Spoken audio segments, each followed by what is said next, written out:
Good morning সবাইকে। আজকের দিনটা ভগবানকে দেখেই শুরু হোক। তো এই ভিডিওটা শনিবার দিন করা হয়েছিল। তো শনিবার দিন মা সকালবেলায় ঘুম থেকে উঠে পুজো দিয়ে গোপালকে স্নান করিয়ে গোপালকে সাজিয়ে জামা পরিয়ে তারপর আমাদের জন্য গেছিলো খাবার করতে। সকালবেলায় উঠে পুজো দিলে না মনটা আরও শান্তি হয় এবং সারাদিনের না অনেক এনার্জি পাওয়া যায়। তো সেদিন মা জিজ্ঞেস করলো কি খাবি, আমি বললাম আমি ডিম টোস্ট খাবো। তাই মা ডিম টোস্ট করছিল, পাশে ছিল আমার ছেলের জন্য, সাথে হচ্ছিল আমার ছেলের জন্য সুজি। তো একদিকে ডিম টোস্ট একদিকে সুজি বানানো হচ্ছিল। এবার আসি আমার ট্যাগলাইন নিয়ে, যে এতগুলো টাকা আমি খরচা করে ফেললাম সেটা কিসের জন্য। তো আমি বেসিক্যালি পুজোর সময় মানে বছরে একবারই পুজোর আগেই একবার স্যালনে যাই হেয়ার কাট করতে বা হেয়ার স্ট্রেট করতে যাই, আদারওয়াইজ সারা বছরে যাই না।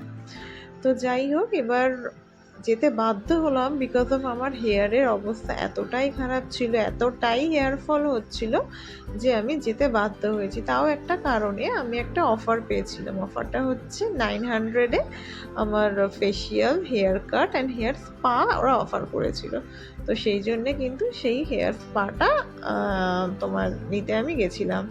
তো দেখো সেদিন কিন্তু হেয়ারে মানে ওই ক্রিমটা লাগানোর পর কি সুন্দর মাসাজ দিচ্ছে। আমি তো ভিডিও করবো কি, আমার তো ঘুমই এসে যাচ্ছিলো যে আমার চোখের দিকে দেখো, আমি তো মানে ঘুমাবো নাকি তোমার ভিডিও করব। তারপরে ওদের এই একটা মেশিন ছিল, এটা দিয়ে কি সুন্দরভাবে মানে শুধু মাথা নয়, এবার হাতটা বা আমাদের ঘাড়টা ওটাও কিন্তু ওরা মাসাজ করে দিচ্ছিল।